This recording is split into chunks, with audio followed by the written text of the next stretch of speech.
Yan, maulan na umaga sa inyong lahat.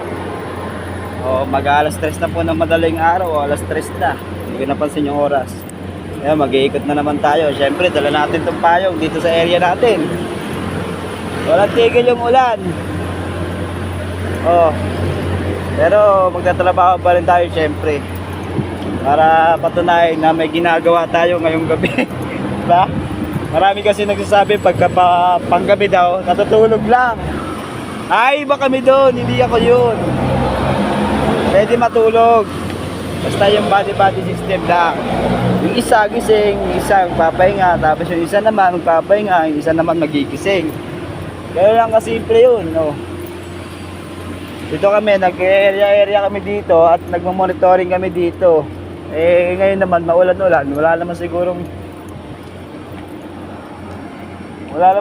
mangyayaring masama dito. Depende na lang yun sa mga motorista na nadudula sa daan.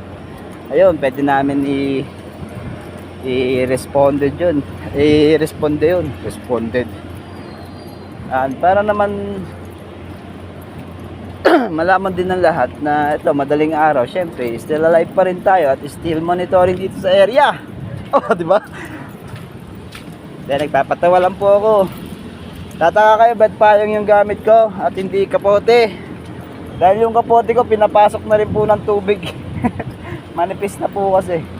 Pinapasok pag suot-suot namin yun. Kumbaga, pinagtsatsagaan na lang din namin yun. Nag-aantay na lang kami ng bagong ibibigay ngayong taong 2024. Para kahit na paano may magamit kami. Ayan o, dito tayo. Para magmasid dito sa ating area, dito sa Skywalk. Kasi yung mga, di ba kami bantay, yung mga bantay sa lakay nagbabantay din sa amin. Antayin lang kami hindi magpaikot-ikot dito at antayin lang kami matulog, tsaka gagalaw, gagawa ng masasama. So syempre, hanggat nandito yung mabubuting, charot lang yun, hanggat nandito yung masigasig at matikas na tagapagbantay at tagapagmaanan ng kumpanya, charot. Hindi po tayo mawawalan dito hanggat meron nag-iisang tagapagmana, charot lang. Umaga na kasi, ngayong umaga kakape lang ako, kaya sasabi ko na lang siya sa ikot yung ano, para naman yung mata natin hindi na mapungay, medyo naantok na rin kasi ako pero kailangan ko pang lumaban para sa kinabukasan. Kaya no, mapahing tayo, di ba? Yan o, ito yung areas namin o. Kita nyo naman yan. Ayun, normal situation naman dito, walang insidente nangyari at walang nakawang nangyayari dito sa area namin. Still normal situation, kaya guys, hanggang dito na lang muna. Bibili lang akong kape. Yun na nga, nakapag-ikot-ikot na nga tayo at yung payong natin, syempre inaalalayan natin dahil nga may issue din. Lahat talaga nagkakaroon ng issue no. Pag hindi mo siya hinawakan sa bumababa, yan, konti na lang yung ulan at mamaya uulan ulit yan, sabi ng Pag-asa. Charot. Ikot-ikot lang muna tayo dito at still monitoring pa rin syempre dito sa ating AOR. At syempre lagi tayong magdasal at manalangin at para gabayan naman tayo ng Panginoon at kinikilahan na natin Panginoon. Natin.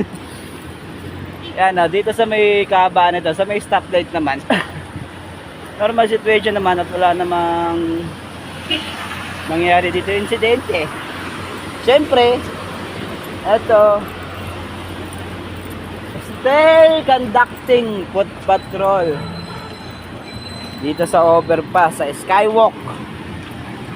Yun lang, at maraming salamat po. Wala na po akong sasabihin iba pa.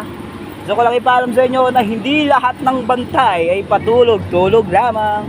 Nandito pa rin po ang nag-iisang kayo na bahala. Ayan, alas 5 na po ng madaling araw. As of now, tuloy-tuloy pa rin po ang pag-ulan. Kanina tumila mga bandang alas 3 ng umaga, ngayon bandang alas 5. Ayan, tuloy-tuloy na naman siya. Ang bagyong Enteng Ayan.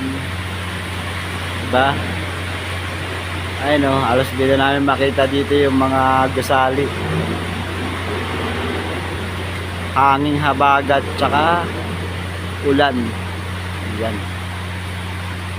Updated eh, no? Yan, alas 6 na. Wala pa rin tigil yung ulan. Oh. Pabugso-bugso pero bawat oras lumalakas. Mamaya titigil na naman yan, tapos babalik na naman kada isang oras. Bagyong Enteng, lisanin mo na kami.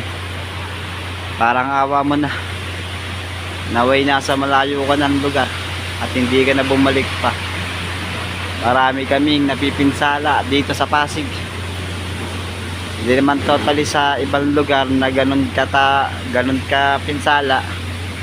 Ay tigil mo na yung pag-ulan. Wala na pong mga damit tsaka mga brief namin, hindi na po natutuyo. Patuyuin nyo naman. Minsan sinusuot na namin kahit basa na yung shirt namin. Nakapasok lang tsaka yung mga brief namin. At nilakasan mo pa nga bagyong Ente. Oh, basang-basa na mga brief namin. Paano na kami bukas bagyong Enteng. Ay oh, pauwi na kami lahat-lahat. Mababasa na naman kami.